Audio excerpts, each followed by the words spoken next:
埔乡位居屏东县客家乡的中心，为客家六堆中的后堆，是一个民风淳朴、风景秀丽、以农为主的城乡。由屏东区往南行，沿台一线来到内埔乡的中心地区。首先映入眼帘的是具有客家浓厚的人文景致，以及历史悠久的名胜古迹。如果想要了解六堆客家儒释道的庙宇文化，内埔乡绝对是您不错的选择。内埔的客家文化真有特色，文化喺我哋客家人咧成發的淳朴，啲客家人講嘅話，到客家人做嘅神父，到客家人行通嘅行通，到客家人喺度牧場，到客家人同人之間嘅一情簡單明了，都本人感覺到呢啲客家人同外種冇同樣嘅素材，簡單樸實勤儉，對人嘅一情特地方嘅環境嘅衛生清潔。感覺到一種舒服嘅感覺，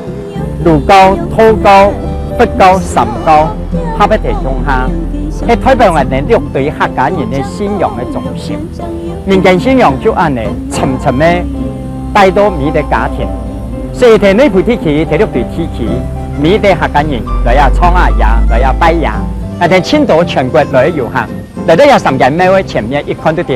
有客家人嘅廟，按有色彩嘅感覺。位于内埔市区中心、車水馬龍的天后宮，是內政部列為3級古蹟，也是六堆客家最古老的媽祖廟。六堆天后宮隔着一間觀音廳和昌黎祠相鄰，屋梁及石柱雕刻都很精緻，是由泉州白石整塊雕刻而成，展現了客家傳統寺廟的建築特色，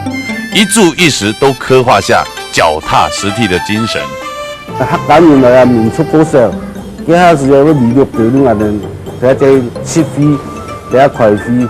佢係藝術，你一個做一個好對嘅體驗，你一個客家人嘅精神。與天后宮相鄰的昌黎祠是全台灣唯一祭拜唐宋8大家之首韓愈的廟宇。昌黎祠是內埔鄉的學術中心，也是六堆客家人為鼓勵子孫勤奮向學的學堂。對六堆客家人學風的影響很大。今年每逢考季，要參加考試的考生們會將准考證貼在文公先師卡表，掛在昌黎祠兩邊的牆上，祈求能順利考上理想的學校。而一張張准考證都象徵了每一個父母及學子的無限希望，也成為昌黎祠一個特有的景觀。因為客家人傾向嘅讀書，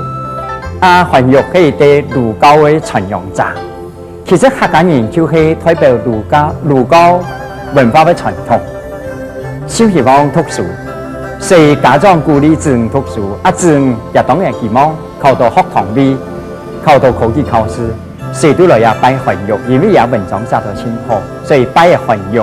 考試就會考到清楚。當我哋客家長嘅人，能看到我哋客家代表一種傳統嘅精神嘅一種文化，能夠層層嘅打通人的錢。一啲人可以對見呢一種感覺，假設冇見就會飄飄乓乓，喺台北你飄飄乓乓流嚟流去，跳跌到嗰起麻嘅。嗱一張片不是同我講，唔一睇台北賺一到錢都冇用，唔當舉嚟自家故鄉，沉沉一嚟工作嚟努力，使到我哋嘅故鄉咪日子好來。因為對一個台北城市地位，貴到一個鄉村，能夠使到城市同鄉村能夠結合起來。使得我哋鄉村建立得更好，係我替代一種想法。愛鄉愛里的鄭存仲，在離開家鄉27年後，回到內埔鄉美和村為民服務，成為屏東平原鄉土文化協會的終身義工，對內埔鄉的文化資產維護不遺餘力。而鄉里的觀光景物，在鄭存仲看來更是如數家珍，熱心的想與大夥一起分享內埔的文化特色。當你來到屏東縣內埔鄉走一趟，一定會發現客家人天生的個性簡單樸實，在建築的雕刻上表露無遺。只要用心來體會，你一定能滿載而歸的。